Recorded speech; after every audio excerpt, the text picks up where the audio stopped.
Hello everyone, myself Mavi Bhardwaj. Welcome to Bhardwaj classes. Today we will study about the integration. First of all, we discuss about the integration, how to integration related to the differentiation. Okay? Integration is the reverse operation of differentiation. ठीक है? That's why integration is also known as antiderivative. Okay आप differentiation पढ़ चुके हैं term one में, वहां पे आपने देखा होगा कि किसी भी फंक्शन का हम डेरिवेटिव किस तरीके से फाइंड आउट करते हैं। जैसे हम डेरिवेटिव फाइंड आउट करते हैं किसी भी फंक्शन का, उसी तरीके से हम उस फंक्शन का इंटीग्रेशन भी फाइंड आउट कर सकते हैं। It is also called anti derivative. ठीक है, अब इसको एंटी डेरिवेटिव क्यों कहते हैं, हम वो एक एग्जांपल की हेल्प से अभी क्लियर करते हैं। Okay, anti derivative. ओके, जैसे मैंने एक एग्जांपल हम कंसीडर करते हैं, F X is equal to, आप इस फंक्शन को y से भी डिनोट कर सकते हैं, एक्स स्क्वायर। ठीक है, अब हमें इसका डेरिवेटिव फाइंड आउट करना है। तो आप डेरिवेटिव जब फाइंड आउट करते हैं तो हम उसके लिए क्या यूज करते थे, dy अपॉन में dx, और इसका डेरिवेटिव क्या होता था, 2x। तो ये जो 2x होगा ये क्या होगा, आपका डेरिवेटिव होगा फंक्शन का, डेरिवेटिव ऑफ एफ एक्स। ठीक है, बट जब हमें इसके इंटीग्रेशन वैल्यू फाइंड आउट करनी है तो आप इंटीग्रेशन के लिए किस तरीके से करोगे कि सेम ये फंक्शन लिया हमने 2x, यहाँ पे मैं ये दिखाना चाह रही हूँ कि ये फंक्शन आपका जो इंटीग्रेशन है वो एंटी डेरिवेटिव किस तरीके से कहलाता है। जैसे हमने यहाँ पे एक्स स्क्वायर का डेरिवेटिव 2x फाइंड आउट कर लिया। ओके, अब 2x से हम इसकी इंटीग्रेशन की हेल्प से वही फंक्शन सेम लेके आएंगे जिससे हमने ये डिफरेंशिएट, इट मीन जो डेरिवेटिव है वो फाइंड आउट किया था। ओके, तो आप यहाँ पे इंटीग्रेशन जब फाइंड आउट करोगे तो 2 is constant and x square का इंटीग्रेशन आप लोगे एक्स स्क्वायर बाय 2। ठीक है, 2 से यहाँ पे 2 से कैंसिल आउट हुआ, इट मीन जो आपके पास वैल्यू आई वो क्या वैल्यू आई, एक्स स्क्वायर। अब देखिए यहाँ पे हमने जब एक्स स्क्वायर का डेरिवेटिव फाइंड आउट किया था तो एक्स स्क्वायर का डेरिवेटिव हमें क्या मिला था, 2x मिला था। बट जब 2x को हमने इंटीग्रेट किया तो हमें हमारे पास जो वैल्यू आई वो क्या आ गया, एक्स स्क्वायर आ गया। इट मीन्स ये जो वैल्यू थी इसको आप, ये जो वैल्यू आप इसको एफ डेस एक्स कह सकते हो, और ये जो हमारे पास इंटीग्रेशन करके आया ये फिर से क्या मिल गया, हमें फंक्शन मिल गया। तो इस तरीके से जो इंटीग्रेशन है वो आपका एंटी डेरिवेटिव है, किसका, डिफरेंशिएशन का। इट मीन जो आप डेरिवेटिव वैल्यू फाइंड आउट करोगे और जब आप उसमें इंटीग्रेशन का फंक्शन अप्लाई करोगे, it mean integration operation apply करोगे, तो आपको फिर से वही फंक्शन मिल जाएगा जिसकी आपने डेरिवेटिव वैल्यू फाइंड आउट की थी। ओके, क्लियर हुआ। ओके, अब हम एक और एग्जांपल लेते हैं एंटी डेरिवेटिव को समझाने के लिए।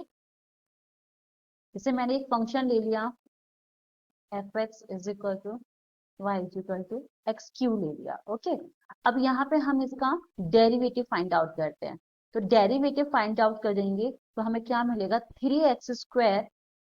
ठीक है, ये जो वैल्यू हुई ये क्या हुआ, आपका एफ एक्स हो गया। It means the derivative of the function F x. ठीक है, अब जब आप इसको इंटीग्रेट करोगे, इंटीग्रेशन जब फाइंड आउट करोगे, किसका इंटीग्रेशन आप फाइंड आउट कर रहे हो, 3x स्क्वायर, और विद रेस्पेक्ट टू dx आप फाइंड आउट कर रहे हो। ओके, जो dx हम यूज करते हैं ये बताने के लिए यूज करते हैं कि जो इंटीग्रेशन फाइंड आउट हो रहा है वो किसके रेस्पेक्ट में हो रहा है। जैसे यहाँ पे हमने dx लिया, इट मीन्स हम जो इंटीग्रेशन वैल्यू फाइंड आउट करेंगे 3x स्क्वायर की वो हम x के रेस्पेक्ट में कर रहे हैं। dy यहाँ पे होता तो इट मीन्स फंक्शन की जो इंटीग्रल वैल्यू फाइंड आउट कर रहे हैं वो हम y के रेस्पेक्ट में बात कर रहे हैं। ठीक है, तो आप यहाँ पे x के रेस्पेक्ट में 3x स्क्वायर का इंटीग्रल फाइंड आउट करोगे तो क्या होगा, 3x³ बाय 3। ओके, 3 से 3 कैंसिल आउट, इट मीन्स जो आपको मिला वो क्या मिल गया, x³ मिल गया। तो ये जो x³ है ये क्या है, आपको फिर से क्या मिल गया, वो फंक्शन मिल गया जिससे आपने डेरिवेटिव फाइंड आउट किया था, एफ डेफ एक्स जो फाइंड आउट किया था। ओके, यही x³ आपका क्या कहलाएगा, इंटीग्रल कहलाएगा। ओके, इसी को हम क्या कहेंगे, इंटीग्रल कहेंगे। It means the integration of, integration value of the function F x. Okay, यहाँ तक क्लियर हुआ कि हम किस तरीके से एंटी डेरिवेटिव क्यों कहते हैं इंटीग्रेशन को। ठीक है, हमने देखा कि जो हम फंक्शन ले रहे हैं जिसे हम डेरिवेटिव फाइंड आउट कर रहे हैं, उसी डेरिवेटिव वैल्यू से हम जब इंटीग्रेशन का ऑपरेशन अप्लाई कर रहे हैं तो फिर से हमें वही फंक्शन मिल रहा है जिससे हमने डेरिवेटिव फाइंड आउट किया था।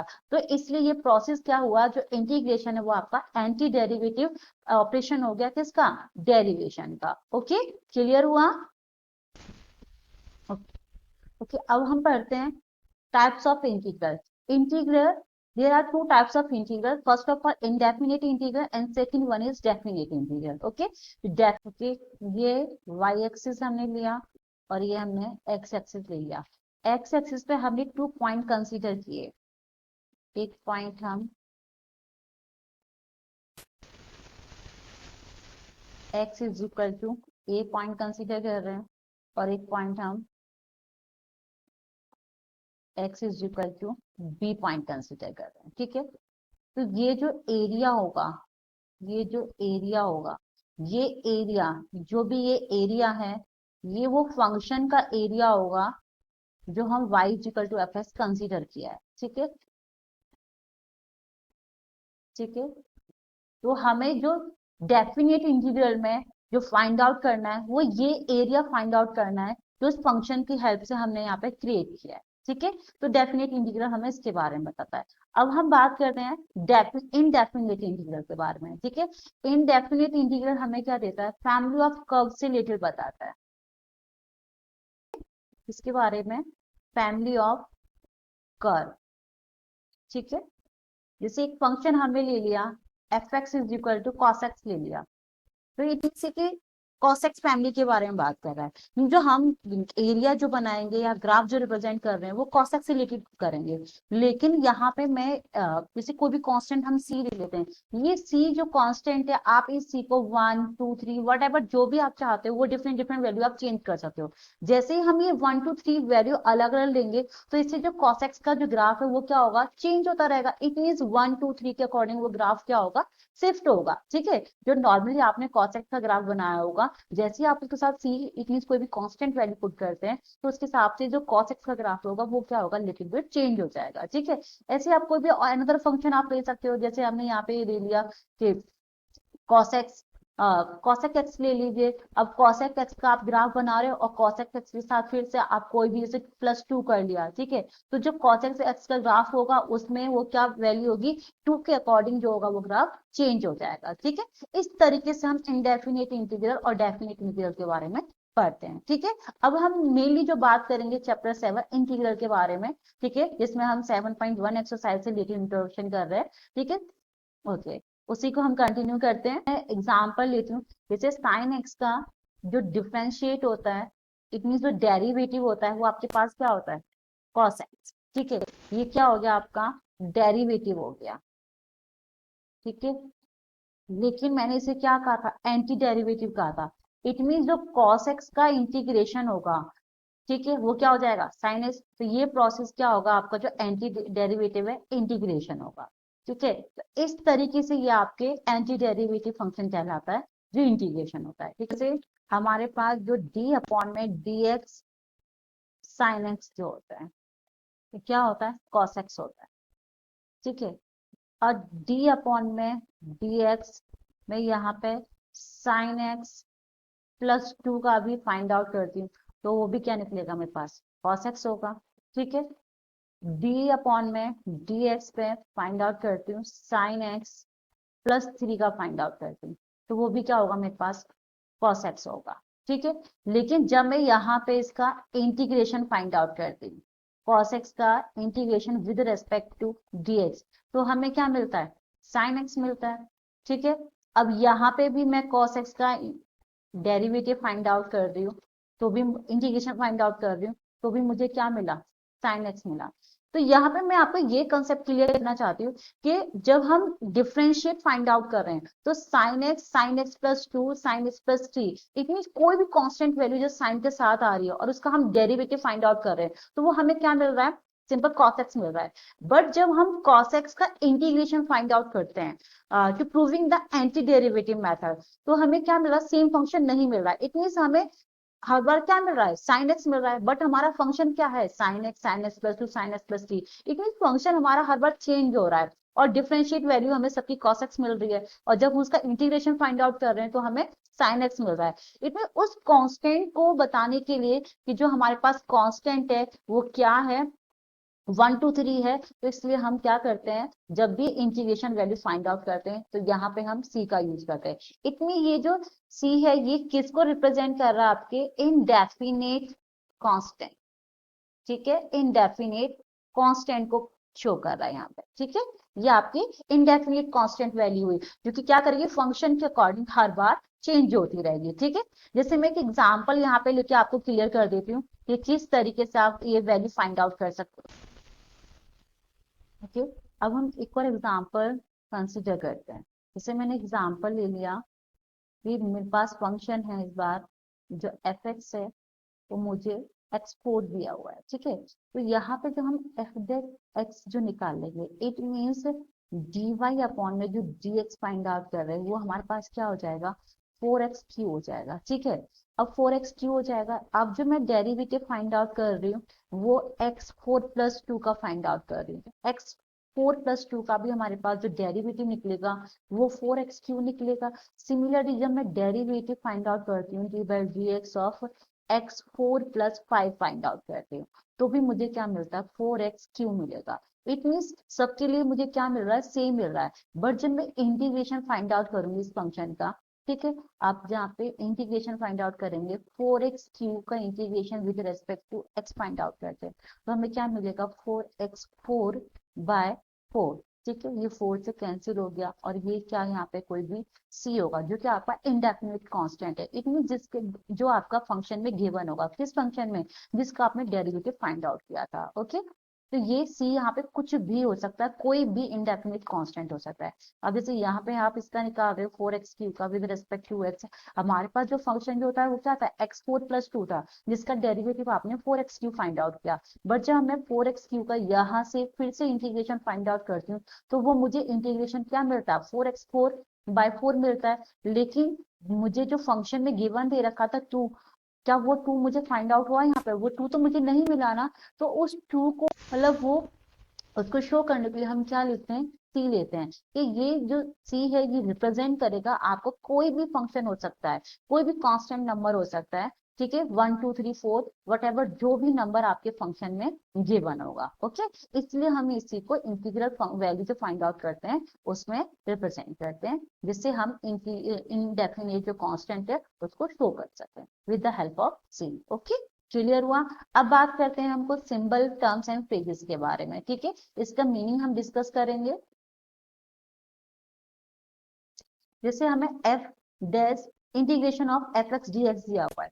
Integration of F x D x का जो मीनिंग होता है वो होता है integral of f with respect to x, ठीक है। मैंने अभी आपको बताया था कि जब हम ये कोई भी फंक्शन लेते हैं, जैसे ये एफ एक्स ले लिया, ठीक है, अब आप इसको dx ले रहे हो, इट मीन ये जो फंक्शन है ना इसका आप इंटीग्रेशन किसके रेस्पेक्ट में निकाल रहे हो, dx के रेस्पेक्ट में निकाल रहे हो, ठीक है। जैसे एक एग्जांपल हमने कंसीडर कर दिया 2x dx ले लिया, इट मीन जो हमें 2x का जो इंटीग्रेशन है वो किसके रेस्पेक्ट में निकालना है, dx के रेस्पेक्ट में निकालना है। तो क्या हो जाएगा, 2x² 2 + c, ठीक है। इस तरीके से आप उसका इंटीग्रेशन फाइंड आउट कर सकते हो, ओके। अब F x in F integration F S D x जो होता है वो क्या होता है, इंटीग्रेंड होता है। इट मीन्स ये जो वैल्यू है ना, इसमें जो एफ एक्स है वो क्या है आपका, ये इंटीग्रेंड है, इसको हम क्या कहते हैं, इंटीग्रेंड के बोलते हैं, ठीक है। ये जो होगा ये क्या कहलाएगा, आपका इंटीग्रेंड कहलाएगा, ठीक है। अब x in F F x D x जो होता है वो क्या होता है, वेरिएबल ऑफ इंटीग्रेशन होता है। इट मीन्स यहाँ पे जो आप फंक्शन ले रहे हो, एफ एक्स जो ले रहे हो, ये जो एक्स है ये क्या है, आपका वेरिएबल है। अब ये वेरिएबल तो आपका कुछ भी हो सकता है, एक्स वाई जेड कुछ भी हो सकता है जो आप फंक्शन में वैल्यू रिप्रेजेंट कर रहे हो। बट क्या होगा, आपको उसके रेस्पेक्ट में जो इंटीग्रेशन फाइंड आउट करना है वो भी चेंज हो जाएगा। It mean d x d y d z whatever जो भी आप वेरिएबल यहाँ पे कंसीडर कर रहे हो, ओके। अब इंटीग्रेट का मीनिंग क्या होता है, find the integral. It mean जैसे हमारे पास क्वेश्चन आता है कि find the integrate of 2x, तो हम उसको क्या लिख सकते हैं, of find the integral of 2x भी बोल सकते हैं हम, ठीक है। ये क्लियर हुआ।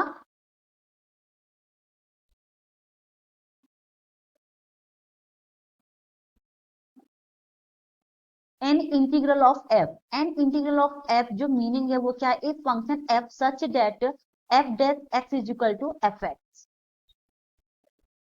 इट मीन्स यहाँ पे आप जो फंक्शन लेते हो, जैसे ये y is equal to 2x ले लिया, तो ये जो 2x है ये क्या कहलाएगा, आपका fx कहलाएगा। बट जैसे ही आप इसका डेरिवेटिव फाइंड आउट करते हो, डेरिवेटिव जो जैसे इसका डेरिवेटिव आपको मिलेगा वो क्या मिल जाएगा, dy अपॉन में जो dx मिलेगा वो क्या होगा, 2। तो ये जो 2 होगा ना, ये आपका f डैश x कहलाएगा। Okay, integration the process of finding the integral. ठीक है, ये हम पहले डिस्कस कर चुके हैं कि इंटीग्रेशन क्या होता है, the process of finding the integration of any function. ठीक है, constant of integration, integration any real number c considered as constant of function. जैसे मैंने बताया था कि जब आप इंटीग्रेशन फाइंड आउट करते हो, जैसे x4 का हमने इंटीग्रेशन किया था, तो हमने x4 का इंटीग्रेशन किया किया था x5 अपॉन में 5, हम इसको लिख सकते हैं। तो लेकिन यहाँ पे जो c जो है वो आपका क्या है, एक इनडेफिनिट कांस्टेंट है। ठीक है, इसको हम आर्बिट्रेरी कांस्टेंट भी बोलते हैं। ओके,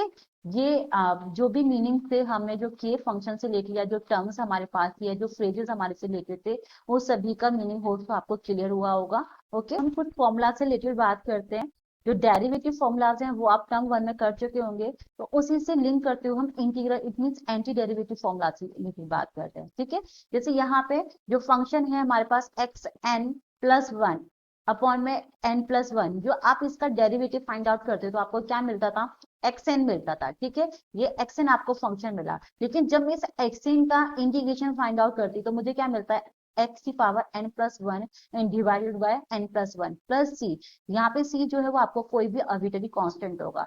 सिर्फ यहाँ पे हम एक क्या कंडीशन यूज करते हैं कि जो एन होगा वो never be equal to the minus one, क्योंकि जैसे आप यहाँ पे एक्स की पावर माइनस वन लोगे तो आप उसको क्या लिख सकते हैं, वन अपॉन में एक्स कंसिडर करेंगे। तो वो वन अपॉन में एक्स जो होगा वो आपका अलग फंक्शन अलग फॉर्मूला देगा, जो कि हम आगे उसको यूज करेंगे। लेकिन मैं यहाँ पे x की पावर n से रिलेटेड एक एग्जांपल लेके क्लियर करती हूँ कि जैसे हमें एक फंक्शन दे दिया कि 2 की पावर n आपको dx फाइंड आउट करना है। ठीक है, इट मीन 2 की पावर n का इंटीग्रेशन वैल्यू फाइंड आउट करनी है with respect to the x। तो यहाँ पे आप किस तरीके से फाइंड आउट करोगे, 2 की पावर n प्लस वन, ठीक है, बाय n प्लस वन। ठीक है, और यहाँ पे जो n है वो आपका 1 2 3 कुछ भी हो सकता है। इट मीन जो n है वो आपका 2 3 कुछ भी हो सकता है। तो सपोज यहाँ पे हमने ये 2 कंसीडर कर लिया, इट मीन हम जो n की वैल्यू वो क्या कर रहे हैं, 2 कंसीडर कर रहे हैं। तो इट मीन जो हमारा जो फंक्शन होगा वो 2 की पावर 2 dx हो गया। ठीक है, तो यहाँ पे क्या होगा, जो हम इंटीग्रेशन वैल्यू फाइंड आउट करेंगे 2 प्लस वन और 2 प्लस वन। ठीक है, तो इट मीन्स 2 की पावर ये आपका 3 हो गया n divided by 3 plus c, और ये 2 की पावर 3 इज 8 बाय 3। होप सो यहाँ ये क्लियर हुआ होगा।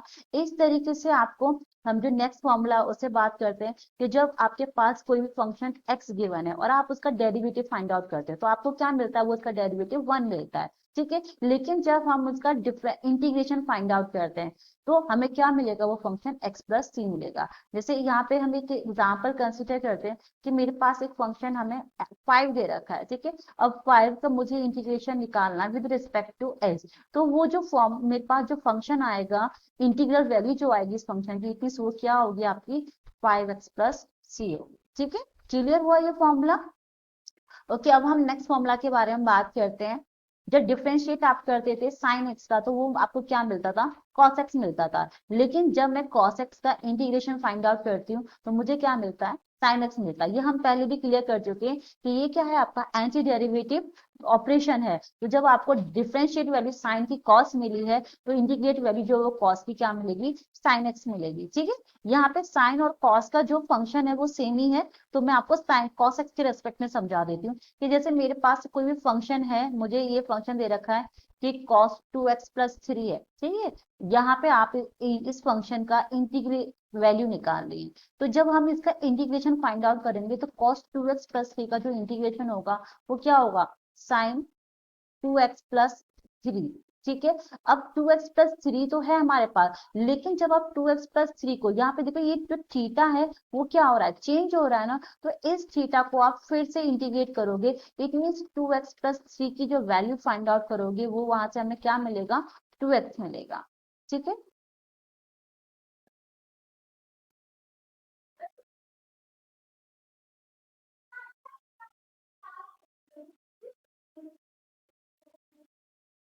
ओके, अब हम बात करते हैं नेक्स्ट फॉर्मूला से रिलेटेड।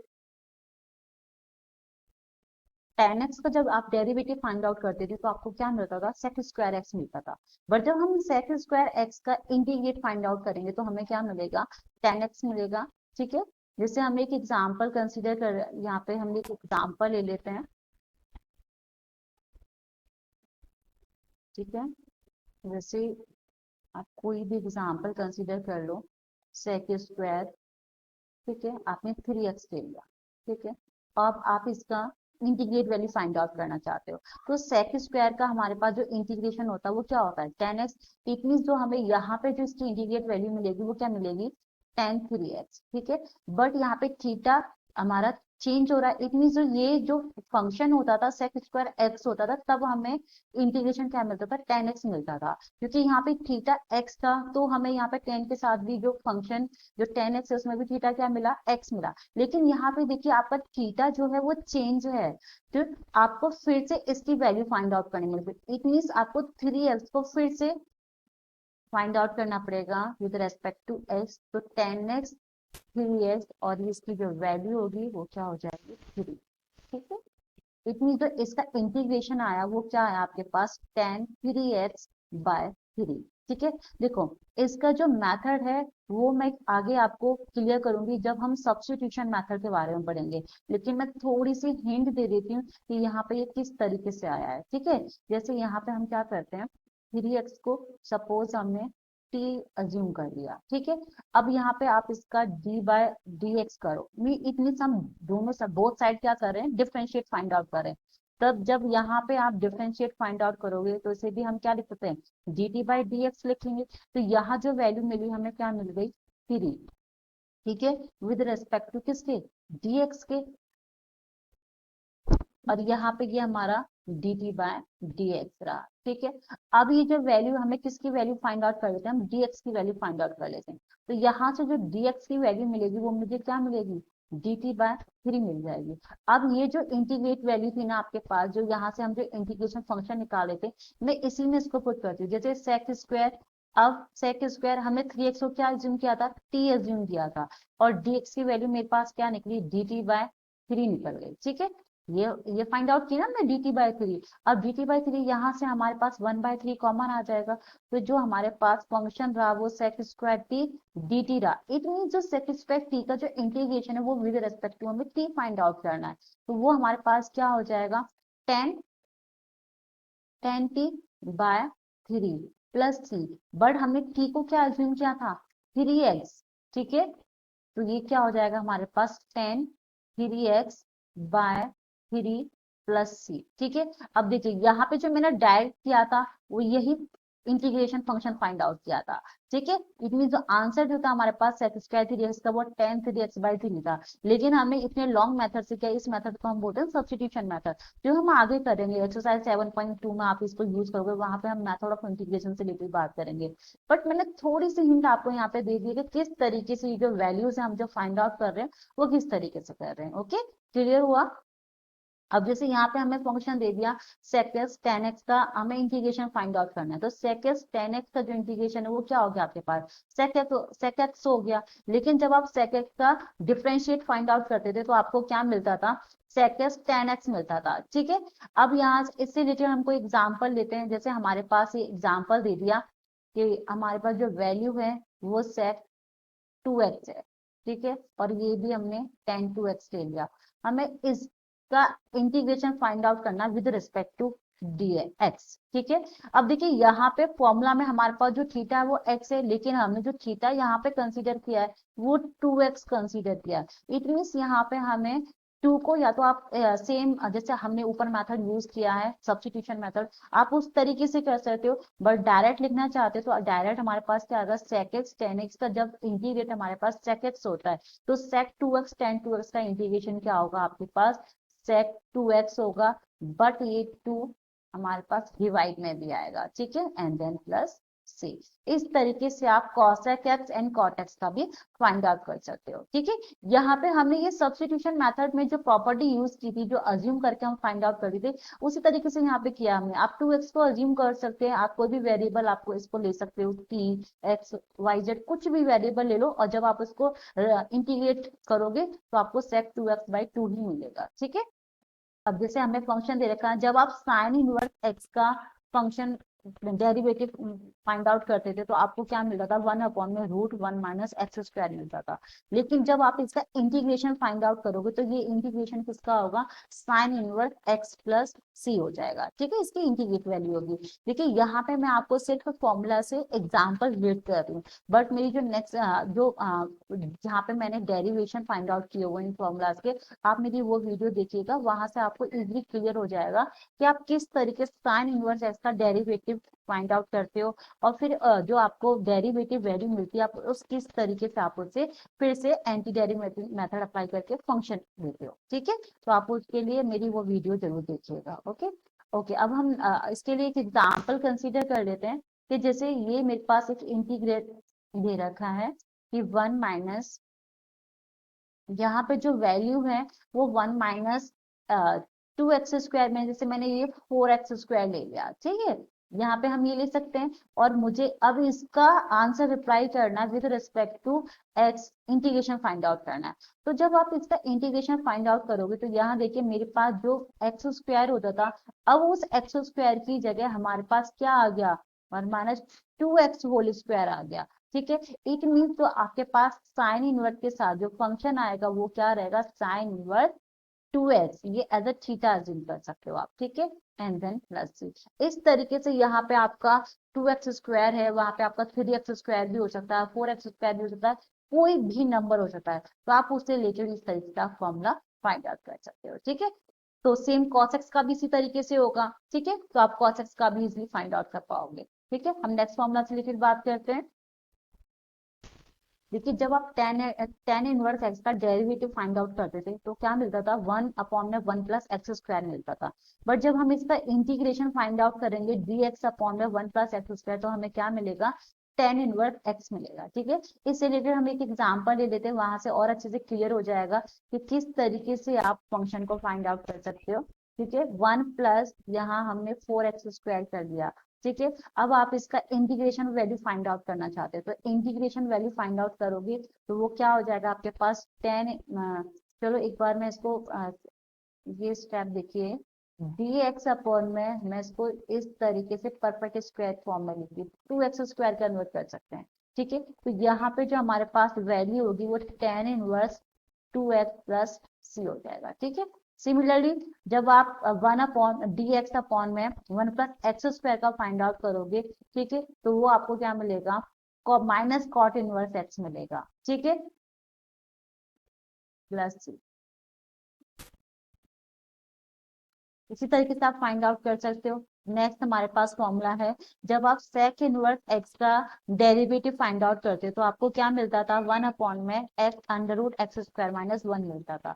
लेकिन जब आप इसकी इंटीग्रल वैल्यू फाइंड आउट करते हो तो आपको क्या मिलेगा, सेक इनवर्स एक्स मिलेगा। ठीक है, तो आप इस तरीके से कॉसेक इनवर्स का भी फाइंड आउट कर सकते हो। लेकिन जब आप इससे रिलेटेड कोई क्वेश्चन करोगे तो वहां पे क्या करो, आप एक्स की जगह कोई भी वैल्यू ले सकते हो। इट मीन्स आप जैसे 2x का होल स्क्वायर ले सकते हो, 3x का होल स्क्वायर ले लो, कोई भी वैल्यू ले लो, फिर वो वैल्यू क्या होगी आपकी, जैसे यहाँ पे ये x आ रहा है तो यहाँ पे वो वैल्यू चेंज हो जाएगी। इट मीन जैसे आप 2x का होल स्क्वायर लोगे, तो जब 2x का होल स्क्वायर लोगे तो ये वैल्यू क्या हो जाएगी, सेक इनवर्स 2x हो जाएगी। ठीक है, इट मीन्स जो फंक्शन आप ले रहे हो क्या लोगे, जैसे ये वैल्यू है आपके पास, तो यहाँ पे आप 2x whole square minus 1 consider करोगे। इट मीन्स 2x² माइनस 1, ये जो हम फंक्शन ले रहे हैं। ठीक है, और यहाँ पे ये क्या रहेगा, 12। इट मीन जब ये फंक्शन आपके पास सेक के साथ होगा तो ये जो इसका जो इंटीग्रेशन वैल्यू मिलेगी वो हमें क्या मिलेगी, सेक इनवर्स 2x मिलेगा। ठीक है, सिमिलरली आप ऐसे ही माइनस कॉसेक इनवर्स एक्स को भी फाइंड आउट कर सकते हो। ठीक है, ये फॉर्मूला मोस्टली ज्यादातर सेम ही है, बस थोड़ा बहुत डिफरेंस है, वो आप इजीली समझ पा रहे होंगे कि किस तरीके से हम इनको कनेक्ट कर सकते हैं आपस में। ठीक है, बाकी ज्यादा टफ नहीं है, प्रैक्टिस करोगे तो ये फॉर्मूला आपको और भी इजी लगने लगेगा, टफ नहीं है ये फॉर्मूला। ओके, देखिए जब आप ई एक्स का डेरिवेटिव फाइंड आउट करते थे तो आपको ई एक्स ही मिलता था।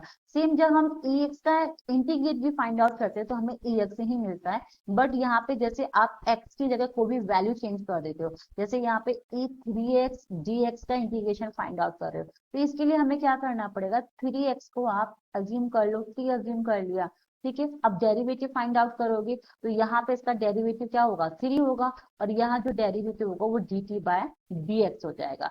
तो यहाँ से जो dx की वैल्यू वो मिलेगी, मुझे क्या मिलेगी, dt बाय थ्री मिल जाएगी, ठीक है। अब आप इसको यहाँ पे ये वैल्यूज पुट कर दीजिए, e और थ्री एक्स को हमने क्या किया था, t, और dt की जो dx की जो वैल्यू आई है वो हमारे पास क्या आई है, dt बाय थ्री। तो यहाँ से हमने ये वन बाय थ्री कॉमन ले लिया, तो e t dt। अब इसका integration with respect to t find out करना है।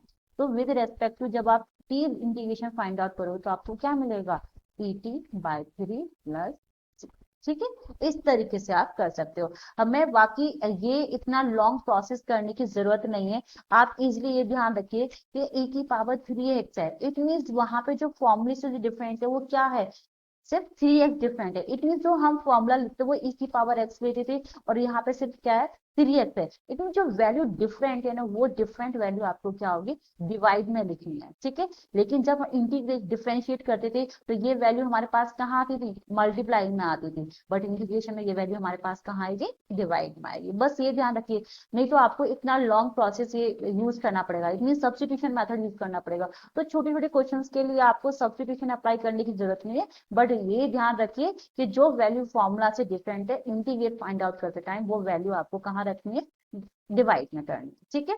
अब देखिए जैसे आप log x का डिफरेंशिएट फाइंड आउट करते थे डेरिवेटिव, तो क्या होता था, वन अपॉन में x होता था। लेकिन जब हम इंटीग्रेट फाइंड आउट करते हैं तो वन बाय एक्स का, तो क्या होगा, log x होगा, ठीक है। तो इस तरीके से आप यहाँ पे भी हम एक एग्जाम्पल कंसीडर कर सकते हैं। इससे रिलेटेड आप जैसे कोई भी एग्जाम्पल ले लो, ये हमारे पास जो ये वन अपॉन में टू एक्स है, ठीक है। तो जो आप इसका integration with respect to dx find out करोगे तो क्या होगा, log टू एक्स, ठीक है, plus c and divided by to.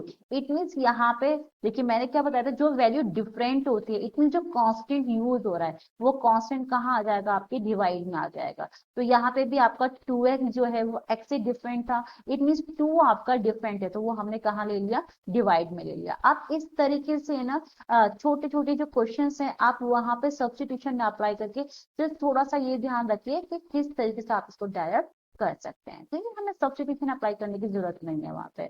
ऐसे आप जब डिफरेंशिएट फाइंड आउट करते थे ए एक्स अपॉन में लॉग ए, तो आपको इसका डेरिवेटिव क्या मिलता था, ए एक्स मिलता था। बट जब हम ए एक्स का डेरिवेटिव इंटीग्रेट फंक्शन अप्लाई करके इंटीग्रल फाइंड आउट करते हैं तो वो क्या होगा, आपका A X by log A plus C होगा, ठीक है। इस तरीके से ये आपके सारे फॉर्मूलाज कंप्लीट होते हैं। अब हम बात करते हैं आगे, geometrical interpretation of definite integral. देखिए इसमें मैं आपको बताऊंगी कि किस तरीके से आप किसी भी फंक्शन को ग्राफिकली रिप्रेजेंट कर सकते हो। जैसे हमारे पास एक फंक्शन हमने ले लिया कि मेरे पास एक फंक्शन है y equal to x square, y equal to x square हमारे पास ये किसका फंक्शन हो गया, पैराबोला से रिलेटेड फंक्शन हो गया ना। y equal to x square किसकी इक्वेशन होती है, पैराबोलिक इक्वेशन है, ठीक है। अब पैराबोलिक इक्वेशन है तो इसके लिए हम क्या करते हैं, एक पैराबोला कंसीडर कर लेते हैं। अब देखिए ये हमारे पास हमने एक वाई एक्सिस और एक्स एक्सिस यहाँ पे हमने कंसीडर कर लिया पैराबोला को कंसीडर करने के लिए, ठीक है।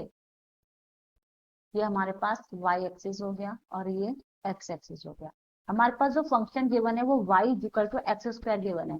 इतनी जब आप इसको ग्राफिकली रिप्रेजेंट करोगे तो ये यहाँ ओरिजिन से पास होगा, इसके जो वर्टेक्स होंगे इट मीन वो ओरिजिन पे होंगे, तो मतलब इस तरीके से ये आप इसको ड्रॉ कर सकते हो, ठीक है। इस तरीके से जाएगा। लेकिन यहाँ पे जैसे ये मैंने वन कंसीडर कर लिया, ये हमारा y एक्सिस पे टू हो गया, ये थ्री हो गया, सपोज यहाँ पे ये माइनस वन हो गया, ठीक है, माइनस वन, और ये आपका माइनस टू, और ये इस तरीके से माइनस थ्री। अब हमारे पास जैसे ये फंक्शन चेंज होता है, सपोज यहाँ ये हो गया हमारे पास एक्स स्क्वायर प्लस टू हो गया, तो एक्स स्क्वायर प्लस टू के लिए जो आप पैराबोला बनाओगे वो कहाँ से जाएगा बेटा, आपका टू से पास आउट होगा, ठीक है। किस तरीके से, ये देखिए ये टू पॉइंट था आपका वाई एक्सिस पे, तो ये इस तरीके से पास होगा, ठीक है।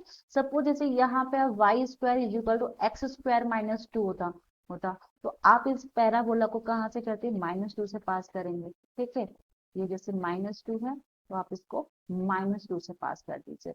तो इस तरीके से यहाँ ग्राफ में हमें ये भी बता रखा है कि आप जो ज्योमेट्रिकल इंटरप्रिटेशन फाइंड आउट करते हो किसका, इनडेफिनेट इंटीग्रल का। तो यहाँ पे देखिए हमारे पास फंक्शन चेंज हो रहा है। यहाँ पे y equal to x square था, y equal to x square किसको रिप्रेजेंट करा, आपके इस वाले ग्राफ को रिप्रेजेंट करा। इट मीन ये कहाँ से पास हो रहा है, ओरिजिन से पास हो रहा है।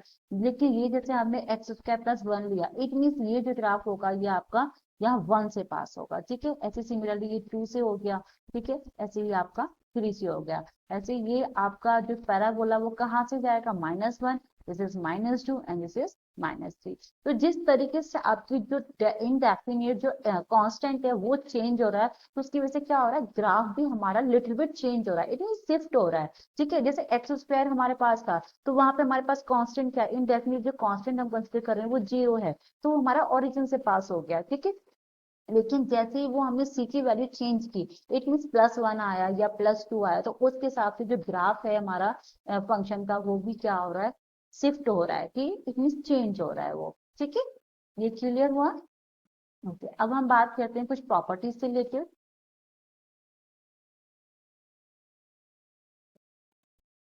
ठीक है, जैसे हमारे पास फर्स्ट प्रॉपर्टी है, the process of differentiation and integration are inverse of each other in sense of the following result. जैसे ये d/dx integration of fx ds is equal to fx दे रखा है। देखिए ये हम पहले पढ़ चुके हैं कि जो इंटीग्रेशन है वो क्या है, just as a anti derivative है, इट मीन डिफरेंशिएशन का जस्ट अपोजिट है।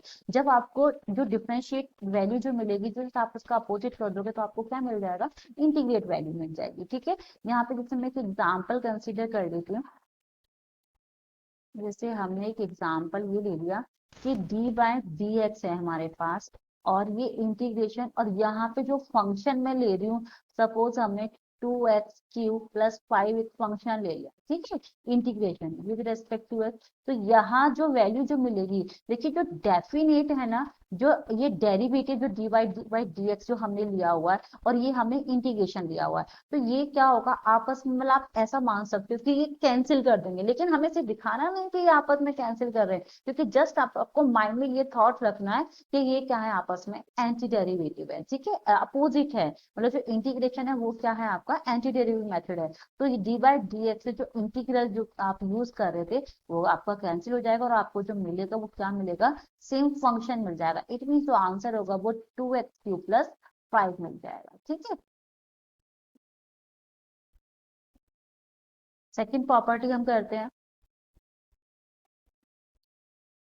अब सेकंड प्रॉपर्टीज में हमें क्या दे रखा है कि two definite integral with the same derivative lead to the same family of curve and so they are equivalent. हैं प्रॉपर्टी सेकंड के बारे में। सेकंड प्रॉपर्टी क्या कहती है, two indefinite integral with the same derivative lead to the same family of curves and so they are equivalent. It means आपके पास same derivative से रिलेटेड कोई डिफरेंट फंक्शन दे रखे, ठीक है, तो वो किसको रिप्रेजेंट करेंगे, सेम फैमिली को रिप्रेजेंट करेंगे। ठीक है, जैसे मैं एक एग्जांपल यहाँ पे ले लेती हूँ, ये जैसे d/dx आपका हमें दे रखा है f(dx), ठीक है, और सेम यहाँ पे d/dx हमें ये दे दिया gx। ओके, ये क्लियर हुआ। अब यहाँ पे d/dx fx(dx) minus d/dx gx(dx) equals to 0। ठीक है, यहाँ से मैंने d/dx कॉमन ले लिया, तो मेरे पास क्या रहेगा, fx(dx) minus gx(dx) equals to 0। ठीक है, यहाँ पे क्या कीजिए, डिफ्रेंशिएट बोथ साइड कर दीजिए। ठीक है, डिफ्रेंशिएट बोथ साइड जैसे हम करेंगे,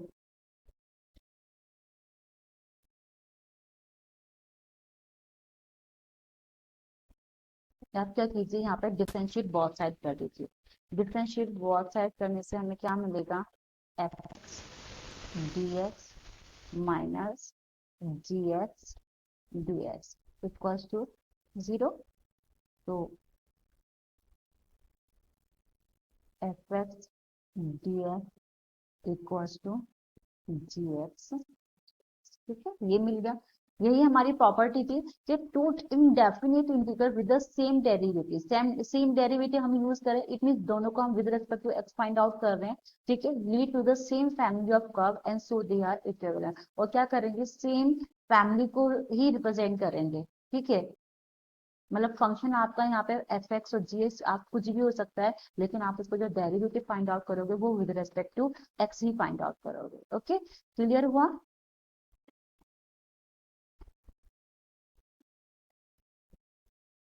प्रॉपर्टी, थर्ड प्रॉपर्टी के बारे में बात करते हैं। थर्ड प्रॉपर्टी क्या कहती है हमारे कि sum of F X plus G X equals to integrate of F X G X plus integrate of G X D X, ठीक है। इतनी जब आप इंटीग्रेशन फाइंड आउट करते हो किसका, F X plus G x का, तो वो आप उसको क्या करोगे, डिफरेंट मतलब अलग अलग आप उस इंटीग्रेशन को फाइंड आउट कर सकते हैं। जैसे मैंने एग्जांपल लिया कि मेरे यहाँ पे टू फंक्शंस कंसीडर कर लिए, एक फंक्शन मैंने ले लिया cos x, ठीक है, और एक मैंने फंक्शन ले लिया 3x3, ठीक है, ये मैंने फंक्शन ले लिया। अब मुझे यहाँ पे इसका इंटीग्रेशन फाइंड आउट करना है, तो इंटीग्रेशन फाइंड आउट करने के लिए क्या करेंगे, पहले हम दोनों फंक्शन को सेपरेट कर देते हैं, ठीक है, इस तरीके से हम दोनों फंक्शन को सेपरेट कर दिया।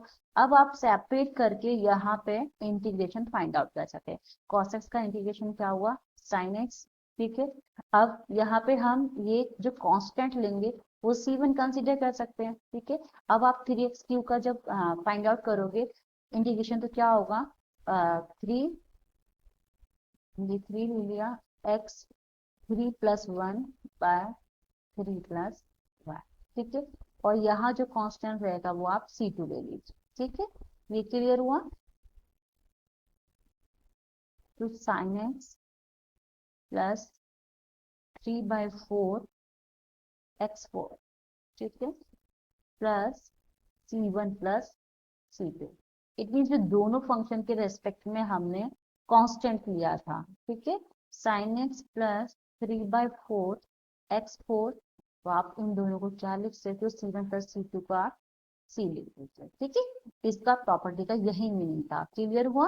आप इस तरह से दो फंक्शन आपको गिवन दे रखे तो दोनों फंक्शनों को आप सेपरेट करके उनकी वैल्यू को फाइंड आउट कर सकते हैं, ठीक है। अब हम बात करते हैं फोर्थ प्रॉपर्टी के बारे में। फोर्थ प्रॉपर्टी हमें क्या दिया हुआ है कि for any real number K integration of K dot F X G X equals to K integration of F X G X, it means आपको कोई फंक्शन दे रखा है, जैसे हमें एक फंक्शन दे दिया 5 cos x प्लस 1, ठीक है, ये फंक्शन दे दिया आपको, cos x प्लस 1 एक फंक्शन दे दिया। यहाँ पे जो ये 5 है ये जस्ट ऐसा आप इसको के अज्यूम कर सकते हो। तो यहाँ हमने क्या किया, dx के रेस्पेक्ट में इसकी इंटीग्रेशन वैल्यू फाइंड आउट करनी है, तो 5 cos x plus 1 dx, okay. अब आप इसका इंटीग्रेशन फाइंड आउट करोगे, cos x का इंटीग्रेशन क्या होगा, sin x, ठीक है, तो ये क्या हो गया आपके पास sin x प्लस 1, बट ये किसका, cos x का sin x होता है, लेकिन यहाँ पे हमारे पास x की जगह क्या है, x प्लस 1, तो आप जब x प्लस 1 का डेरिवेटिव फाइंड आउट करोगे तो आपको क्या मिलेगा, 1 x का, ठीक है, प्लस 0, ठीक है, तो आप इसको 5 sin x प्लस 1 प्लस 0 ले सकते हैं, ठीक है। इट मीन जब आपके पास कोई भी रियल नंबर दे रखा है के फंक्शन के साथ, तो आप उस रियल नंबर को वहां से कॉमन लेके और फंक्शन का ही इंटीग्रेशन फाइंड आउट कर सकते हैं, ठीक है। अब यहाँ ओके, अब हम बात करते हैं प्रॉपर्टी फिफ्थ से रिलेटेड। प्रॉपर्टी फिफ्थ में हमें क्या दिया है कि properties third and fourth can be generalized to a finite number of functions f1 f2 fn and the real numbers k1 k2 kn giving. देखिए जिस तरीके से हमने फोर्थ प्रॉपर्टी में क्या किया था कि हमारे पास k जो था रियल नंबर था, तो हमें उस रियल नंबर को इंटीग्रेट वैल्यू से कॉमन लिया एंड देन जो फंक्शन था उसका इंटीग्रेट कर दिया। तो आप फिफ्थ प्रॉपर्टी में भी इस तरीके से कर सकते हैं कि जो आपके पास रियल नंबर है आप उसको कॉमन ले लीजिए और बाकी जो फंक्शन आप उसको इंटीग्रेट कर दीजिए। ठीक है, सेम फोर्थ प्रॉपर्टी की तरह ही है, बट इसमें जो नंबर ऑफ फंक्शंस हैं वो आपको मोर देन 1 के 1 है। ठीक है, तो इसलिए हमें हर बार फंक्शन के लिए क्या होगा, जो आपका रियल नंबर है उसको कॉमन लेना होगा एंड देन फंक्शन की इंटीग्रेटेड वैल्यू फाइंड आउट करनी होगी। ओके, इस तरीके से आप इस प्रॉपर्टी को क्वेश्चन में यूज कर सकते हैं। ओके, होप सो सभी को समझ में आया होगा। कोई डाउट हो तो प्लीज कमेंट बॉक्स में आप मुझे अपनी डाउट को सेंड कीजिए and like, share and subscribe my channel. Okay, thank you.